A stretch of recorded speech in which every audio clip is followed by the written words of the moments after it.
Dans cet épisode du balado compte complet. Non, mais OK, fait que toi dans le fond, ce que tu dis, c'est que la haute direction actuellement a posé des gestes suffisants dans le passé pour que tu leur accordes, par exemple, un vote de confiance qu'eux vont être en mesure de ramener le bateau à flot. Ben, Paul, écoute, il va falloir s'arrêter à bon port avant. Je pense que le bateau, présentement, a besoin d'un arrêt à quelque part. Au jeu!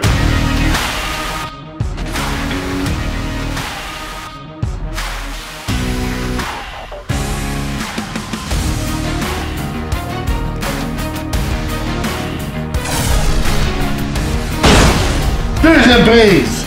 Compte complet! Le balado compte complet est présenté par Plan de match à Boucherville, votre centre d'entraînement et boutique de baseball avec cage de frappeur intérieur et lance-balles. Fier partenaire de votre passion. Voici vos animateurs, Alain Usereau et Mark Griffin. Bienvenue à compte complet. Nous sommes à la dernière semaine du mois de mai. Alain Usereau en compagnie de Mark Griffin. On s'approche du tiers de la saison. La nouvelle des derniers jours, Marc, c'est la blessure à Ronald Acuna Jr. Survenue dimanche. À l'origine, même Acuna ne croyait pas que qu'il était pour être absent pour une période prolongée. Puis finalement, c'est le reste de la saison. Il n'avait pas une très bonne campagne. Est-ce qu'il était déjà ennuyé par son genou? C'est pas le même qui lui a fait rater en passant là, toute la saison ou à peu près 2021. Non, c'est l'autre genou, dans le cas de l'Acuna Junior. Évidemment, un geste où il a voulu surprendre un peu la défense. Là, il était coureur au deuxième. Et finalement, s'est retrouvé à faire un pivot. Et là, tout de suite, immédiatement, s'est retrouvé au sol en douleur. Écoute, c'est tellement malheureux parce que c'est vraiment un joueur spectaculaire. Tu l'as dit, il ne connaissait pas un très bon début de saison, mais ça reste un joueur qui aurait pu exploser d'un moment ou l'autre.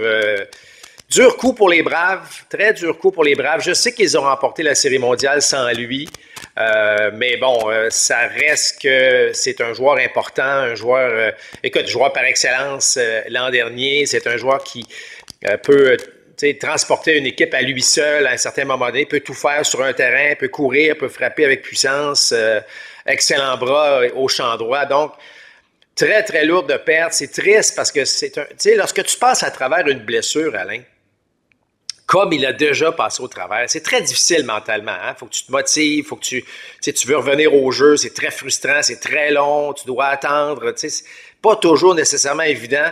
Et là, il doit recommencer le processus. J'ose m'imaginer à quel point là, ça doit être difficile pour lui.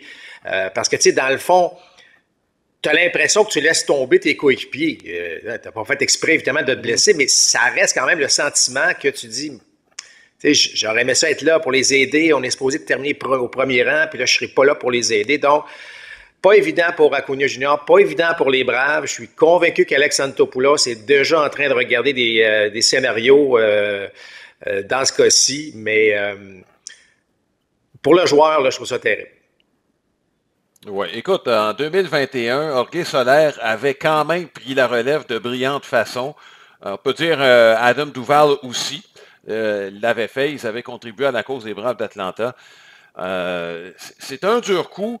Marc, on parle souvent de ces contrats à long terme parfois qui, les agents sont pas très friands. Quelques agents, notamment Scott Boras, pas le nommer. Dans le cas d'Acuna, compte tenu de ses blessures graves au genou, dans son cas, c'est une assurance qui vaut son pesant d'or. Là. Je parle juste là, dans son cas, monétairement parlant. Ben écoute, Alain, tu as tout à fait raison de le mentionner. Tu sais, souvent, les gens disent « Ah, là, il faudrait renégocier le contrat, il est sous-payé parce qu'il a signé son contrat il y a quelques années. » Les gens oublient qu'il y a un risque, il y a un risque de se blesser, il y a un risque, pas juste de se blesser, mais un risque où finalement les performances sur le terrain ne sont pas adaptées, évidemment, au contrat, mais dans ce cas-ci, tu as raison.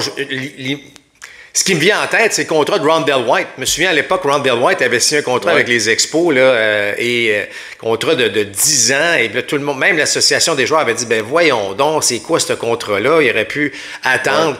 Et il a subi une grave blessure à la première année de ce contrat-là. Heureusement qu'il est revenu, mais ça a passé bien près que sa carrière se termine à ce moment-là. Donc, Des contrats à long terme, effectivement, c'est une police d'assurance. Dans ce cas-ci, je pense qu'Acuna est très heureux de l'avoir signé, là. Oui. Bon, écoute, on va se croiser les doigts pour les Braves d'Atlanta. Il y a des défis également. Il faut se trouver un 5e partant fiable. Et il y a certains joueurs qui ont commencé à frapper. Olsen, Marc semble sur la bonne voie pour les Braves d'Atlanta. En relève, on a peut-être besoin d'aide aussi. Généralement, là, Alex Antopoulos là, parvient à colmater les brèches.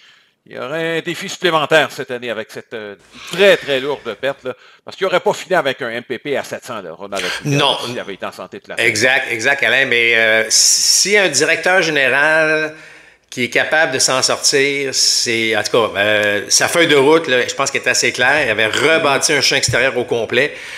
Déjà dans une saison. Donc, je sais que là, on va l'attendre avec, évidemment, là, on connaît la situation des Braves, là, ça ne sera pas une cachette, là.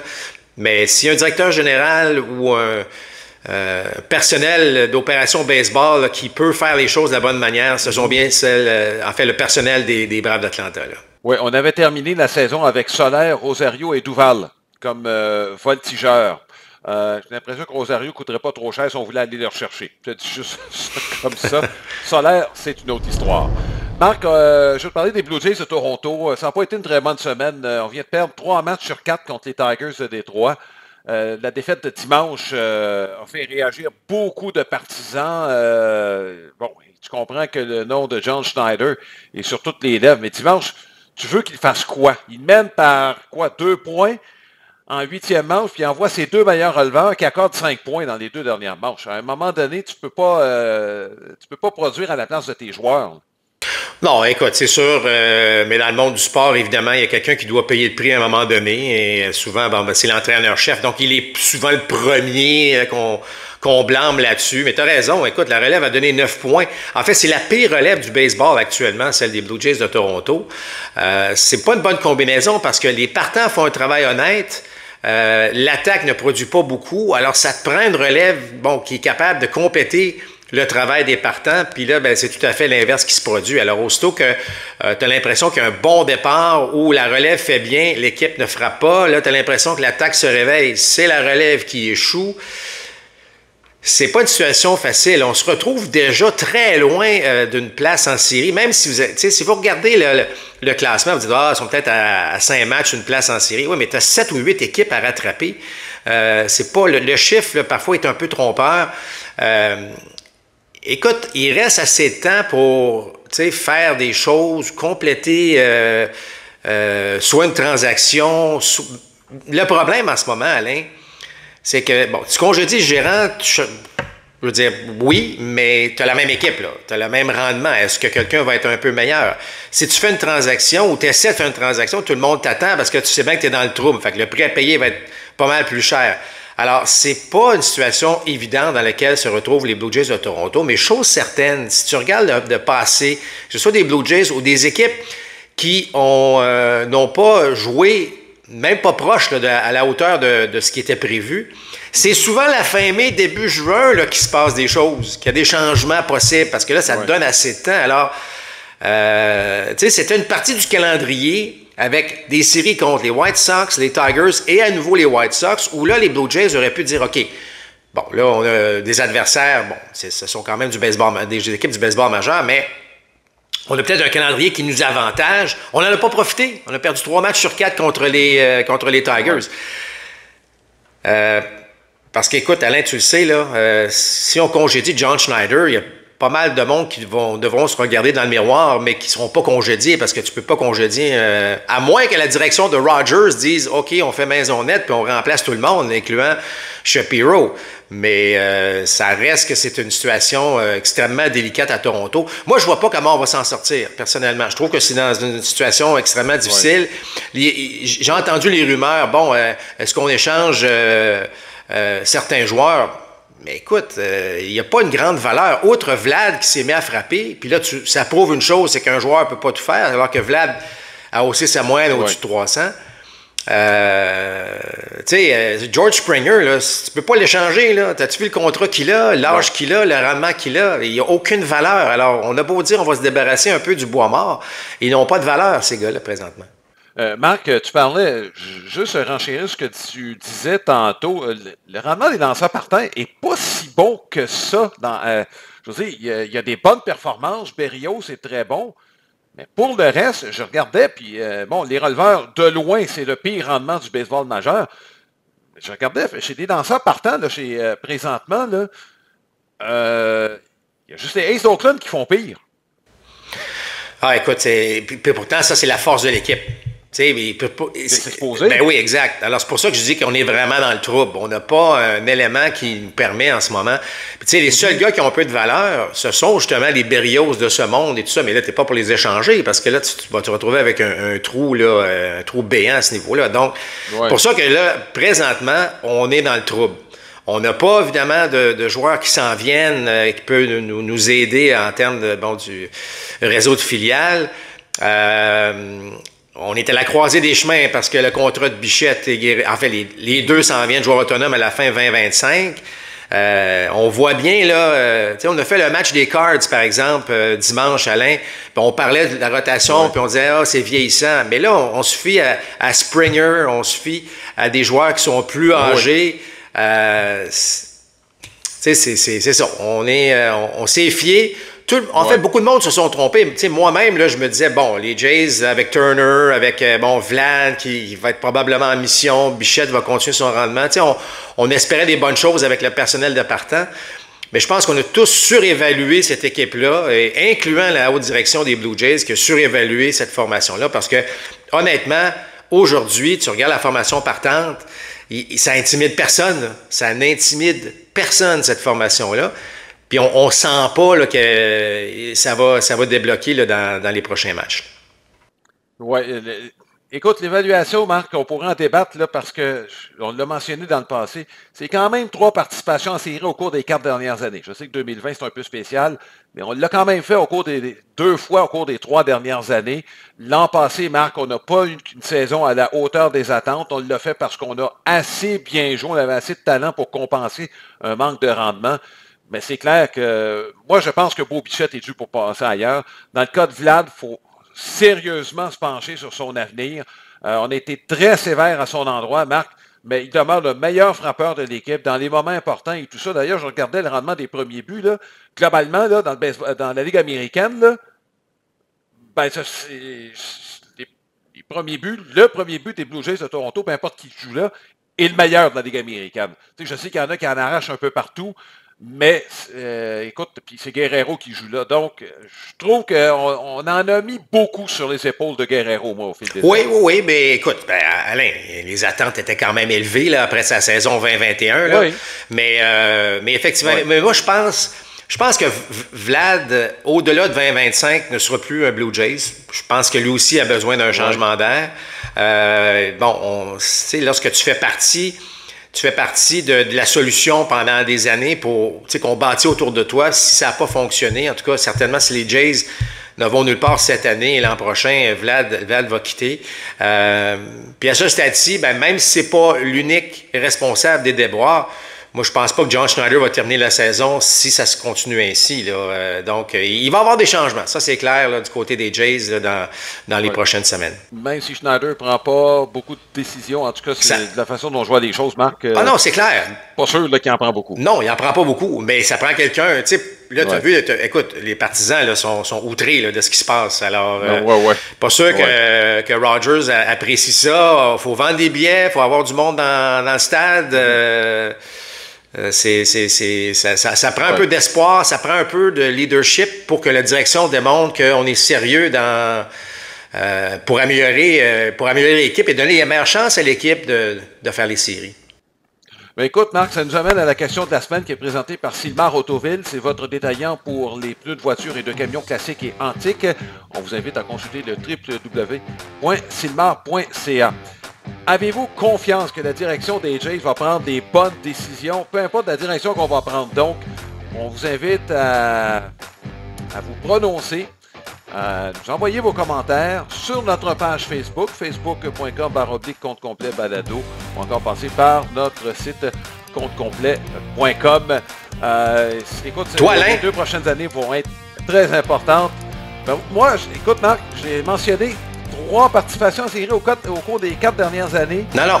Je pense qu'on a fait des bonnes choses, mais jeter l'eau avec le bébé du bain, je ferais bien attention. Non, mais OK. Fait que toi, dans le fond, ce que tu dis, c'est que la haute direction actuellement a posé des gestes suffisants dans le passé pour que tu leur accordes, par exemple, un vote de confiance qu'eux vont être en mesure de ramener le bateau à flot.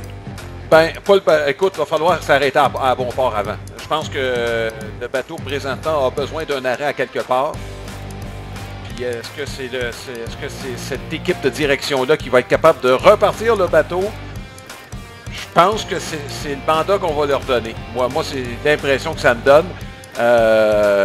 Compte tenu qu'on a quand même, je trouve que la feuille de route est quand même pas si inintéressante que ça. OK. Donc, la transaction de Moreno, la transaction de Teoscar, non, mais je veux dire, c'est ça, il faut se fier un peu à la feuille de route. Oui. Tu sais, des mises sous contrat de Turner, c'est intéressant, mais est-ce qu'on a réellement bien entouré, Bichette et Guerrero? Tu sais, il faut se poser la question, là. Oui, il y a des choses qu'on a bien fait. On s'est doté d'un bon personnel de lanceurs, sauf qu'il est arrivé un paquet d'affaires. Romano était blessé qu'en entraînement. Swanson a dû quitter pour des raisons X. De penser qu'on était pour avoir le même rendement 2 années de suite de la part des lanceurs, ça, c'était peut-être utopique un peu. Mais tu sais, Marc, on est pris quelquefois avec les contrats qu'on accorde. Springer en est un très bon exemple.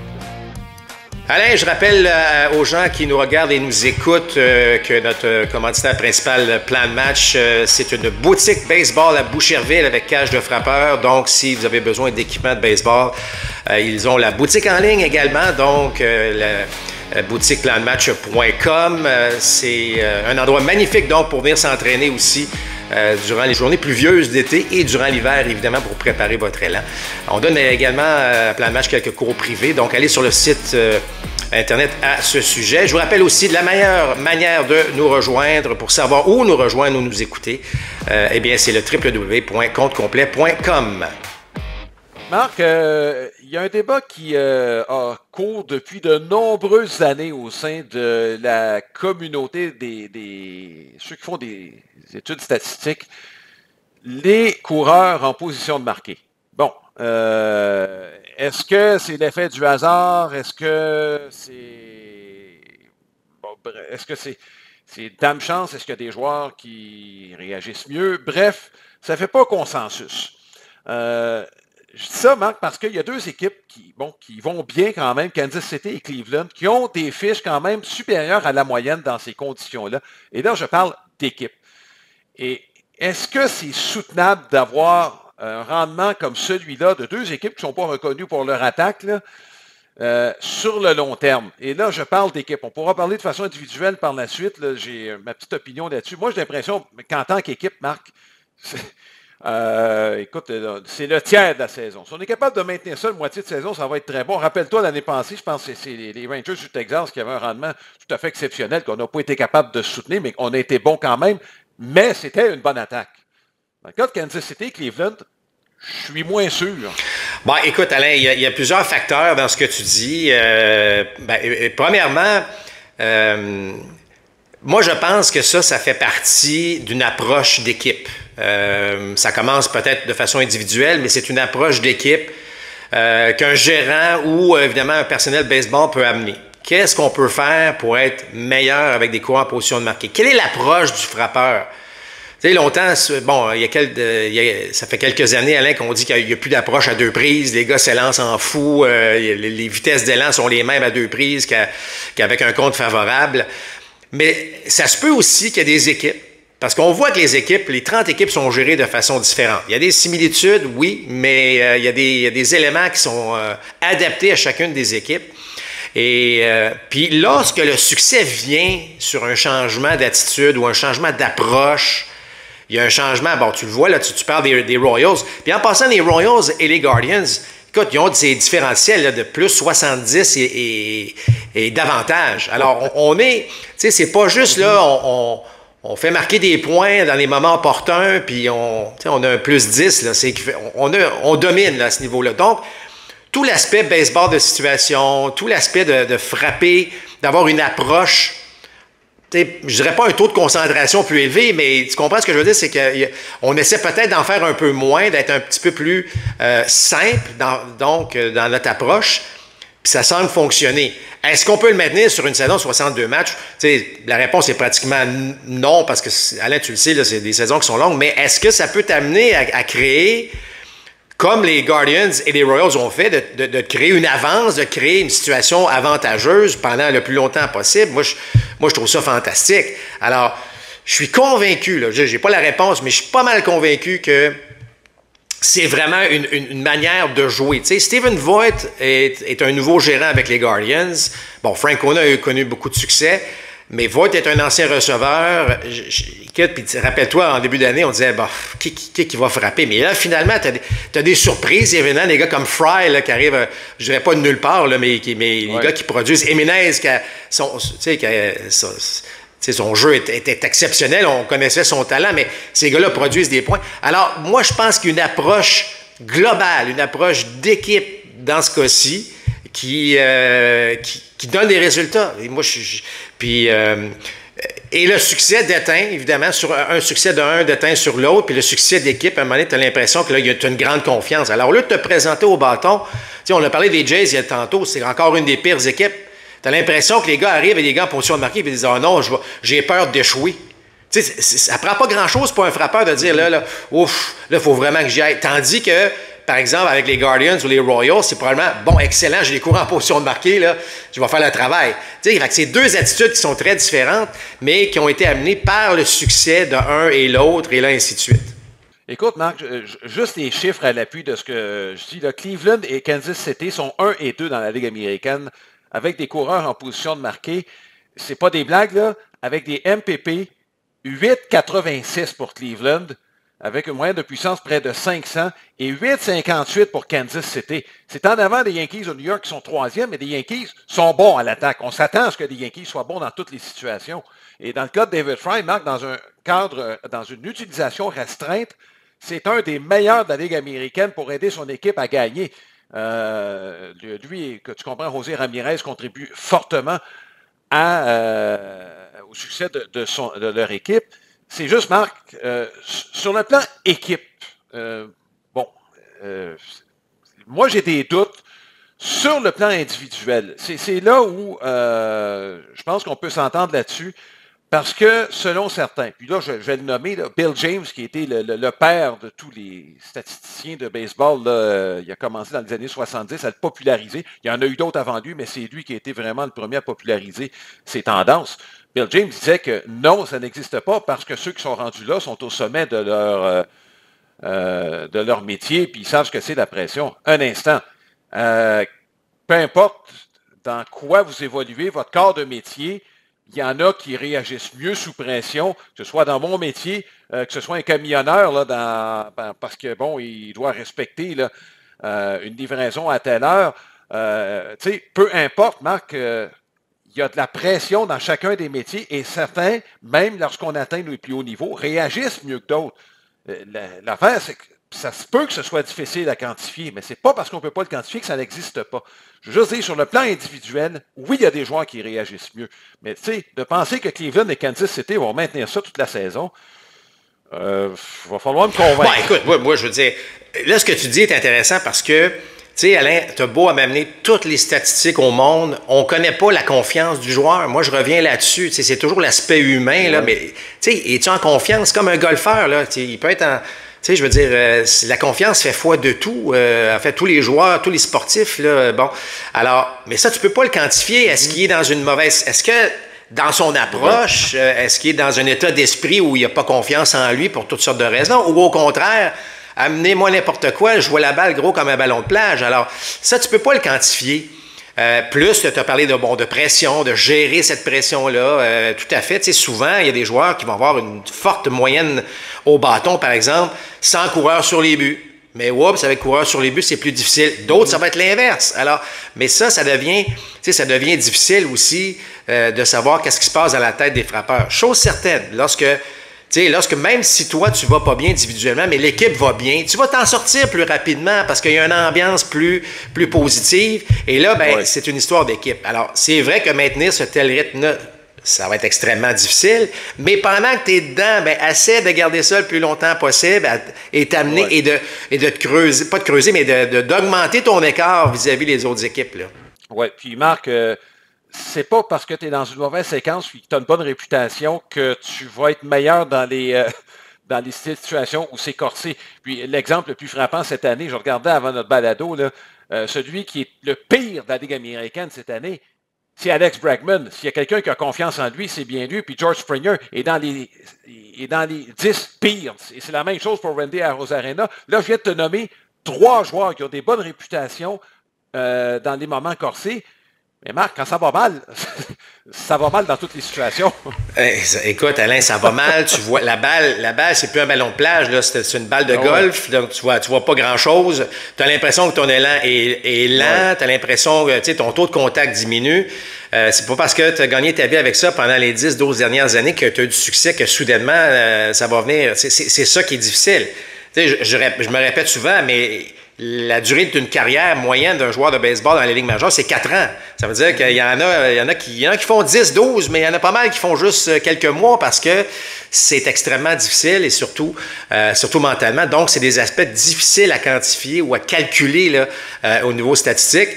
Mais lorsqu'on est dans une bonne passe, autant individuelle que d'équipe, ben, ça donne des résultats comme on voit avec les Guardians et les Royals de Kansas City. Oui. En tout cas, Marc, c'est une discussion qu'on pourra avoir pendant un bon bout. Comme je te dis, c'est un débat là, qui a cours là, depuis, je te dirais, quelques décennies au sein de la communauté statistique. C'est le temps de la carte de la semaine qui est une présentation de cardreduniondepot.ca. C'est votre détaillant de cartes sportives et non sportives avec plus de 14 000 articles en vente sur eBay. Marc, on s'approche de la date du 2 juin qui est la date consacrée à la cause de la maladie de Lou Gehrig. C'est une carte de Lou Gehrig qu'on vous présente aujourd'hui de 1927 que plusieurs considèrent comme étant la meilleure édition de l'histoire du baseball, l'édition de 1927 des Yankees de New York. Carte numéro 26. Gehrig qui suivait Babe Ruth, on se demande comment il a fait pour produire autant de points. Mais Babe Ruth se rendait quand même assez souvent sur les sentiers, il avait son bon nombre de buts sur balle, donc Gehrig prenait les restants de Babe Ruth. C'est une carte de dimension, Marc, 5 cm par 4. C'est pas très grand, mais c'est un format qui était plutôt fréquent dans le temps. Et c'est un ensemble York Caramel. C'est l'entrée 210 de la catégorie E par The American Guard Catalog. C'est la catégorie E2, Early Gum et Candy Cards. Ou encore, si vous préférez, c'est les premières cartes associées à ce qu'on appelait la gomme ballon ou les bonbons. Donc, comme je le mentionnais, le 2 juin, c'est la journée consacrée par le baseball majeur à la cause de la maladie de Lou Gehrig. Marc, tu as été associé beaucoup à cette cause par ton association avec le baseball. Oui, absolument. Une cause, évidemment, qu'on tient à cœur encore aujourd'hui. Mais moi, dans le cas de Lou Gehrig, c'est son histoire. Moi, je trouve tellement une histoire fascinante. C'est un début de carrière, en fait. Tu sais, lorsqu'on parle de saisir l'occasion, de saisir le moment, Lou Gehrig, qui n'était pas un régulier, il avait... est allé prendre la place d'un joueur de premier but soudainement et puis il n'a jamais regardé derrière. Donc, c'est des histoires fantastiques de Lou Gehrig. Quel joueur de baseball! On retient évidemment le gars avec la maladie et tout ça, mais c'était vraiment un homme de fer, Lou Gehrig. Oui, sa séquence, c'est la maladie qui a mis fin en 1939 et 2 ans plus tard, il décédait de cette terrible maladie. Lou Gehrig, donc, la carte de la semaine. C'est maintenant le temps de vous parler rapidement de notre segment Baseball Québec. C'est bien simple, Alain. Aujourd'hui, on va juste se parler rapidement des parents, des spectateurs. Vous savez, on aime encourager nos jeunes, mais ce que je vous dirais, c'est lorsque vous amenez votre jeune au parc, laissez-le à l'entraîneur, laissez-le aller. La pire chose, c'est de s'installer derrière le grillage, derrière le marbre, puis commencer à donner des conseils à votre fils ou votre fille durant un match de baseball. Encouragez-les. C'est tout ce qu'on demande comme, évidemment, organisateur, que ce soit les entraîneurs, peu importe. Venez encourager vos enfants. Soyez pas le parent qui crie après les arbitres, qui crie après son enfant parce qu'il a commis une erreur ou des choses comme ça. Ayons une ambiance agréable dans les parcs du baseball au Québec cette année. Évidemment, j'ai été témoin de plein de choses au cours des dernières années. C'est pas la majorité, évidemment, là, mais soyons assurons-nous de passer un bon moment lorsqu'on s'en va voir notre enfant. Je sais que parfois, c'est frustrant de voir un jeune arbitre qui prend une mauvaise décision, puis ça affecte le rendement de votre enfant ou de l'équipe. Mais on s'entend là que, les arbitres, ce sont tous des jeunes étudiants pour la grande majorité. Les entraîneurs, ce sont des bénévoles. Les jeunes sont là pour s'amuser. Donc, assurons-nous de créer une belle ambiance, puis je pense que tout le monde va en bénéficier grandement. Je vous rappelle aussi, évidemment, la Balle d'Or, donc ce moitié-moitié de Baseball Québec cette année. On approche les 5 000 $, donc allez sur laballedor.com. Vous pouvez acheter vos billets-là. Tous ces profits-là s'en vont pour le baseball amateur au Québec. Il y a d'autres prix associés, évidemment, à la Balle d'Or. Alors, allez encourager les jeunes avec un bel esprit ouvert lorsque vous allez voir du baseball, mais aussi, si vous voulez financièrement aider la cause, bien, vous savez quoi faire. Merci beaucoup, Marc, pour ce message très à propos. Marc, quelques sujets rapidement pour terminer ce balado. D'abord, au cours de la dernière semaine, sur le plan technique télé, il y a eu un petit problème qui a touché le match entre les Tigers de Détroit et les Blue Jays de Toronto. Et ça n'a pas seulement touché l'équipe de diffusion, ça a touché tout ce qui entoure le stade. Donc, pas seulement des diffuseurs des Blue Jays, les diffuseurs des Tigers, et tout ce qu'il y avait comme information électronique. Notamment, on n'avait pas la vitesse des tirs. Et Kevin Gausman, il est allé, après le match, un commentaire intéressant, disait, ça m'a peut-être favorisé parce que je pense que j'avais pas ma balle rapide habituelle, mais les Tigers ne le savaient pas parce qu'on n'avait pas la vitesse des tirs. Je sais pas ce que tu penses de ça, Marc, mais est-ce qu'on pourrait pas revenir à quelque chose qu'on avait auparavant, c'est-à-dire finalement de se fier à nos yeux? Ben non, on ne pourra pas revenir parce que ça fait partie de l'élément baseball. Les gens veulent savoir quelle est la vitesse des tirs. On veut cette information à l'intérieur du stade. Malheureusement pour Gausman, ça n'arrivera pas. Mais ça me fait penser, là, c'est quelqu'un qui prend toujours son cellulaire à tous les jours. Puis là, à un moment donné, il se dit, hey, je vais serrer ça pendant une journée ou pendant une semaine, pendant les vacances. Puis là, on réalise que, hey, on est-tu bien sans cellulaire? C'est un peu la même affaire qui se passe qui s'est passé dans ce dossier-là. Et malheureusement, ça, c'est comme la fameuse petite boîte de prise qu'on voit à la télévision. Il faudrait peut-être l'enlever pour arrêter de critiquer les officiels, mais les gens la veulent, cette zone de prise-là. Donc, on veut l'information. On veut savoir que Mason Miller lance à 103. Pas à 99, mais à 103. C'est 103, c'est spectaculaire. Donc, ça fait partie du spectacle maintenant. Bon, Marc, on va parler de ce qui se passe dans la Ligue américaine Ouest, là, parce que c'est la pire section de tout le baseball majeur. Là, et je pense qu'il n'y a pas d'autre façon de décrire ce qui se passe là-bas. De sorte que même les Astros de Houston sont dans la course présentement. Ils sont 3e à 3 matchs et demi des Mariners de Seattle, qui est la seule équipe qui joue pour 5. Puis je vais dire une chose, je regardais les statistiques en attaque des Astros, ils s'en viennent, là. Les Astros s'en viennent. Ça s'est mis à frapper davantage. Alors c'est sûr que, il faut empêcher l'autre équipe de marquer aussi, là. Il y a d'autres défis encore, mais je pensais pas dire à la fin du mois de mai que la division ouest de l'américaine serait la pire du baseball. C'est quand même, tu parles des Mariners, c'est probablement parmi les meilleurs, la meilleure rotation de partant, certes dans les 3 premiers, là, mais on n'est pas capable, dû à une attaque un peu plus silencieuse, de se donner une avance confortable. Les Rangers en arrachent à bien des égards. Les Astros, avec ce début de saison épouvantable, la blessure de Mike Trout a grandement affecté évidemment les Angels et là on a les A's d'Oakland. Donc c'est quand même surprenant. Je crois que ça va se stabiliser, mais moi, si tu me demandes si une équipe pourrait vraiment reprendre sa place, ce sont les Astros. J'aime ce que je vois. Il n'y a pas de bon début de saison de certains joueurs. Tu as parlé de Bregman tout à l'heure. C'est dans ses habitudes de commencer lentement. Donc, si une équipe à surveiller là, dans cette section-là, ce sont les Astros, selon moi. Oui, les Rangers t'inquiètent? Les Rangers m'inquiètent, moi. Les Rangers m'inquiètent. On ne sent pas, tu as parlé tantôt justement de la moyenne au bâton avec des courants en position de marquer. Il y a moins de magie cette année à ce niveau-là. La blessure de Young en début de saison a nuit beaucoup, je pense, aussi à cette équipe. Il y a quelques facteurs. Écoute, c'est une très bonne équipe, mais on ne sent pas cette énergie comme l'année dernière. Il ne faut pas oublier qu'on a fait les séries, disons, par la porte de côté avec les Rangers l'année dernière. Okay, on a remporté la série mondiale. mais c'est pas garant d'une deuxième année consécutive où on peut surprendre. Alors, ça reste à voir, mais aujourd'hui, j'ai plus confiance de voir les Astros là, se lever davantage. Ouais. Marc, deux autres trucs pour terminer. J'ai vu quelque chose cette semaine, et tu l'as remarqué aussi, Anthony Rizzo au bâton qui était contre Dylan Cease, dont la balle courbe fonctionnait beaucoup.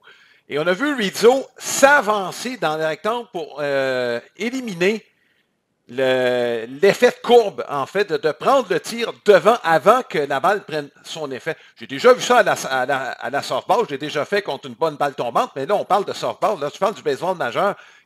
Moi, j'ai pas vu ça. J'ai pas vu ça souvent, quelqu'un qui avance et de façon là, significative là, pour justement contrecarrer la balle à effet de l'adversaire.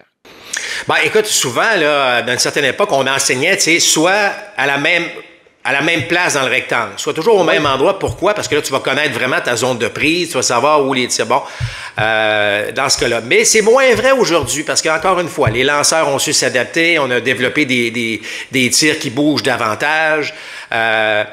Moi, j'appelle ça là, le fameux baseball QI. Là. On en a parlé à quelques reprises, Alain, là, de cette intelligence sur le terrain, cette adaptation à différentes situations, à anticiper le jeu. Rizzo a toujours été excellent à ce niveau-là. Et là, il a poussé la note davantage. Et là, ce que tu dis, il s'est avancé, là, c'est qu'il s'est avancé, il s'installe, le lanceur prend les signaux, et une fois là, que le lanceur semble prêt, c'est là qu'il se met à avancer, là, pas avant la présence. Là, il est vraiment... Donc, il l'a fait sur 2 tirs consécutifs à un certain moment donné. Un autre tir, il est resté derrière. Alors, c'est comme si lui, dans sa tête, il anticipe un lancer. Il avait un compte de 2 prises dans ce qu'il a fait. Et effectivement, au lieu d'avoir s'il était resté au même endroit, le tir aurait été en bas des genoux. Donc, difficile évidemment à frapper. En s'avançant, la balle est arrivée à peu près à la hauteur des genoux. Sûr de 2 points pour Anthony Rizzo. J'ai trouvé ça brillant de sa part. C'est un ajustement. Est-ce que tous les frappeurs peuvent faire ça? Absolument pas. Est-ce que lui peut le faire? Oui, parce que dans sa manière de frapper, tu sais que c'est un gars qui coupe son bâton, qui a un élan qui est très court, qui est à la balle. Il voulait faire contact. C'était une situation que s'il met une balle en jeu au milieu de l'avant-champ, il allait au moins produire un point. Moi, j'ai trouvé ça brillant. J'ai trouvé ça brillant parce que dans ce moment présent-là, c'était la chose à faire. Hey, écoute, Cease aurait pu arriver avec une rapide haute, un petit peu haute dans la zone, puis probablement qu'il aurait figé ou bon, c'est terminé. Mais il a bien paru en anticipant peut-être les tendances de Dylan Cease dans cette situation-là. Bravo, parce que le sport est le baseball, en fait tous les sports, mais le baseball est un sport d'ajustement, d'adaptation sur la situation actuelle, et c'est exactement ce que Rizzo a fait. Pas pour rien que les Yankees vont bien actuellement. Ouais. Là. Tout le monde semble jouer de la bonne balle, semble avoir une idée de ce qu'on fait lorsqu'on se présente au bâton. Dernière chose, Marc, il y en a qui ont l'épiderme plutôt sensible. Chris Martin en est un avec les Red Sox de Boston. Écoute, ça embrassait un petit peu dimanche contre les Brewers de Milwaukee. Quand j'ai vu les images, Marc, et j'avais vu la manche au complet, je me doutais un petit peu ce qui avait froissé Chris Martin. Quentin Berry ne l'a pas accepté. Puis, on a eu la confirmation avec les propos de Chris Martin. Il n'a pas aimé le fait que les Brewers aient déposé 2 amortis au cours de la manche. Moi, je ne sais pas, mais j'affronte Chris Martin dans les prochains matchs. Tu peux être sûr que je vais déposer l'amorti contre lui. Il y a souvent cette loi non écrite au baseball de se dire tu ne peux pas déposer des amortis à tel et tel moment dans le match ou tel et tel pointage. Écoute, l'amorti fait partie du jeu. Là. L'amorti, c'est un coup sûr. C'est une manière de faire, de surprendre la défense ou de faire avancer un coureur, même si ce n'est pas un amorti sacrifice. Alors, en tout cas, moi, là, je suis la mauvaise personne là, pour dire que c'est pas une bonne chose de déposer un amorti. Alors, moi, Chris Martin, là, oublie ça. Lequel, je veux dire, écoute, est-ce qu'il était frustré contre... Pourtant, il a bien lancé. Pourtant, il a bien... Tu sais, c'est pas comme s'il y avait une situation où il s'est fait complètement cogner. Je comprends pas, moi. Je comprends pas cette frustration vis-à-vis les Brewers qui vont très bien, soit dit en passant, une belle surprise dans la Ligue nationale. Alors, j'accepte mal. Je peux comprendre un Quentin Berry qui dit, mais voyons donc, là, c'est quoi ces propos-là? pense que Martin va le regretter, moi, ses commentaires. Premièrement, le match a été retardé combien de temps à cause de cette affaire-là. Là? Mais il a mal paru, moi, je pense, Martin, là-dessus. Puis je suis d'accord avec toi. Si on l'affronte, là, pourquoi pas en déposer 3-4 là, juste pour la faire sortir de son match.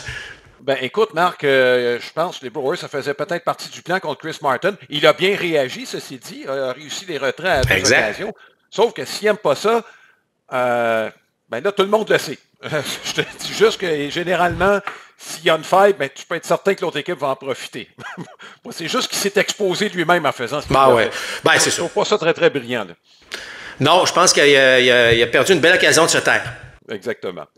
Marc, c'est temps de mettre de l'avant les matchs qu'on va présenter cette semaine. Il n'y a pas de match mercredi, on vous le dit tout de suite. L'horaire des matchs télévisés cette semaine, présenté par la boutique des fans. C'est votre boutique de cartes sportives et d'objets de collection située à Hawkesbury. En plus de vous offrir des cartes Pokémon Magic the Gathering et des figurines Funko Pop. Et évidemment, consultez la boutique des fans.ca.